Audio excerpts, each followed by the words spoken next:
السلام علیکم ورحمۃ اللہ وبرکاتہ۔ امید ہے کہ آپ ایمان اور صحت کی بہت اچھی حالت میں ہوں گے۔ جیسا کہ آپ جانتے ہیں، میں نے اپنی وال پر ایک خبر دی تھی کہ ہم اکٹھے گفتگو کریں گے۔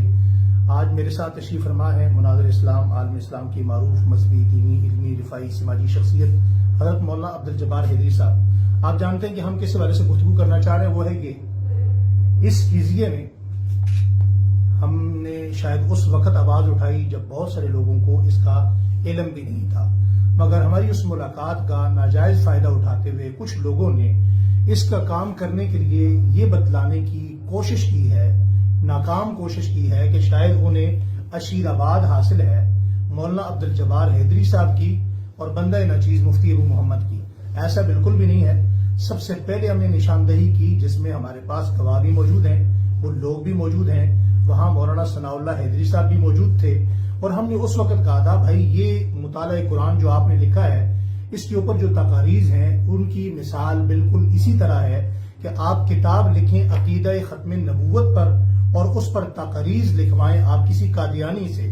اور صرف اب یہ شوشہ ایک چھوڑا گیا ہے، ویڈیو مجھے حضرت مولانا عبدالجبار حیدری صاحب نے بھی بھیجی، جس میں یہ کہا گیا جناب حوالوں پر انہیں اعتراض تھا تو حوالے ختم ہو گئے۔ بالکل ایسا نہیں ہے، صرف حوالوں پر ہمارا اعتراض نہیں تھا، ہمارا اعتراض سب سے پہلے قابل اعتراضات عبارات پر تھا۔ وہ اعتراضات قابل اعتراض جو عبارتیں تھیں وہ بھی ہم نے ان کی نشاندہی کی، اس کے بعد جو تقاریض تھیں ان پر بھی تھی، اور اس کے بعد جو حوالہ جات تھے تیسرے نمبر پر ان پر بھی تھیں۔ اب میں یہاں ایک بات کہہ کے اپنا گفتگو حضرت کو دوں گا، وہ ایک بات میں یہ کہنا چاہتا ہوں کہ بھئی اس پر کیسے کسی کا اتفاق ہو سکتا ہے کہ جو لوگ آج جن لوگوں کو یہاں ڈالا گیا، جن کی کتابیں ڈالی گئی، اب ان کی دو چیزیں ہیں۔ ایک ان کا دعویٰ ہے آج کے زمانے میں کہ ہم قرآن کو مانتے ہیں، ان کے دعوے کے مطابق بھی ان کی کتابیں رد ہو جاتی ہیں کہ جب آپ قرآن کو مانتے ہیں تو ان کتابوں کے اندر تو قرآن پاک کو تسلیم ہی نہیں کیا گیا، اگر ان حوالہ جات کو ڈالتے ہیں تو ان کی دعویٰ غلط ہو جاتا ہے، اور دعوے کو ڈالتے ہیں تو وہ کتابیں غلط ہو جاتی ہیں۔ تو ہر دو صورت میں ان کے وہ حوالہ جات، وہ کتابیں، وہ دلائل، وہ قابل اعتراضات عبارت، اور پھر بڑی باریک بینی کے ساتھ، بڑی نکتہ چینی کے ساتھ ہم یہ نہیں کہہ سکتے کہ یہ ساون ہوا، یہ غلطی سے ہوا، یہ بڑی شاطرانہ انداز سے، چالاک مزاجی کے ساتھ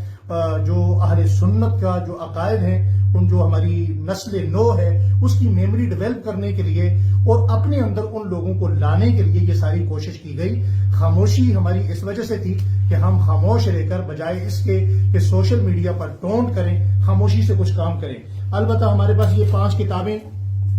یہ خطوط سمیت 5 کتابیں آئی ہیں جن کو ہم نے ابھی مطالعہ نہیں کیا، لیکن اس کے اندر تصدیق نامہ تو موجود ہے جس میں ابھی تک ان کے دستخط موجود ہیں، لیکن تقاریض بھی نہیں ہیں، حوالہ جات بھی نہیں ہیں۔ باقی اس کے پڑھنے کے بعد ہم یہ کہیں گے تو جن لوگوں نے یہ کوشش کی میرا اور حضرت کا نام استعمال کرنے کی کہ ہماری ان کو عشیر آباد حاصل ہے، ہم اس کی سختی سے مذمت بھی کرتے ہیں، تردید بھی کرتے ہیں۔ اس کی سب سے بڑی دلیل یہ ہے کہ ہمیں انہوں نے بارہا اپنے اداروں میں آنے کی دعوت دی، ہم نے کبھی بھی ان کی دعوت قبول نہیں فرمائی۔ جی حضرت۔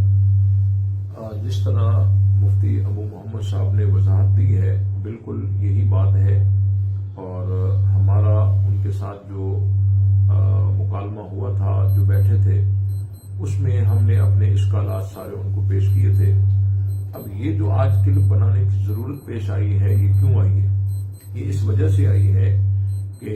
دی علم فاؤنڈیشن والوں کی طرف سے ایک لیٹر جاری ہوا ہے، اور وہ کچھ عرصہ پہلے ہوا لیکن ہمیں علم نہیں تھا۔ اس لیٹر میں یہ تاثر دیا گیا ہے کہ یہ علم فاؤنڈیشن والے جو کام کر رہے ہیں اور مطالعہ قرآن انہوں نے جو تیار کیا ہے، اس میں مفتی ابو محمد اور میرا نام تھا اور مولانا ثناء اللہ حیدری صاحب کا نام تھا، کہ انہوں نے اس کی تصدیق کی ہے اور اس کام کو سراہا ہے، اور اس بنیاد پر بہت سارے لوگ جو ہے وہ ڈبل مائنڈ ہو گئے کہ یہ کیا ہو رہا ہے۔ تو اس میں یہ چیز ان کی طرف سے درست نہیں تھی، ہم نے ان کی کبھی کوئی مطلقاً تائید نہیں کی، ہم نے اپنے اشکالات پیش کیے۔ ہاں، ساتھ میں ہم نے ان کو ایک راستہ دیا تھا کہ تمہیں اس مشکل سے نکلنے کا یہ راستہ ہے کہ آپ یہ حوالے بھی ہٹا دیں اور تقریضات بھی ہٹا دیں، اور عبارات جو ہیں ان کو بھی دوبارہ دیکھا جائے گا۔ تو دیکھیں، اس بات کو اچھی طریقے سے سمجھنے کی کوشش کریں کہ اس مطالعہ قرآن پر ہمارے 3 قسم کے اشکالات ہیں۔ پہلا اشکال یہ ہے کہ اس میں شیعہ کتب کے جو حوالہ جات ہیں ان کو ہٹایا جائے۔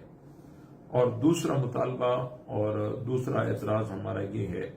کہ اس میں جو عبارات ہیں بہت ساری ایسی ہیں جو مشکوک ہیں اور ہمارے علم میں بھی ہیں، اور ابھی بھی مزید اس کو ہم مطالعہ کرتے ہیں، اس میں جو نظر آئیں گی ہم اس کی نشاندہی کریں گے۔ اور تیسری بات یہ ہے جو مفتی ابو محمد صاحب نے آپ کو بتائی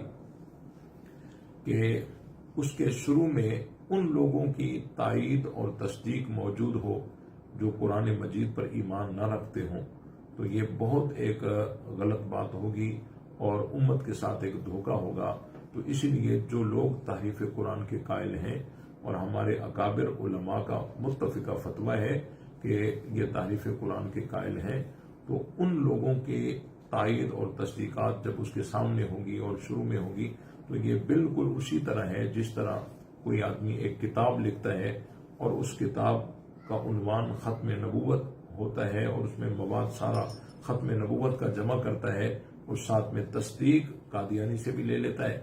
تو یہ ڈبل مائنڈ ہو جائیں گے عوام جو ہے۔ اس لیے ہم چاہتے ہیں کہ یہ چیز ختم ہونی چاہیے۔ تو اس میں 3 قسم کے اشکالات ہیں،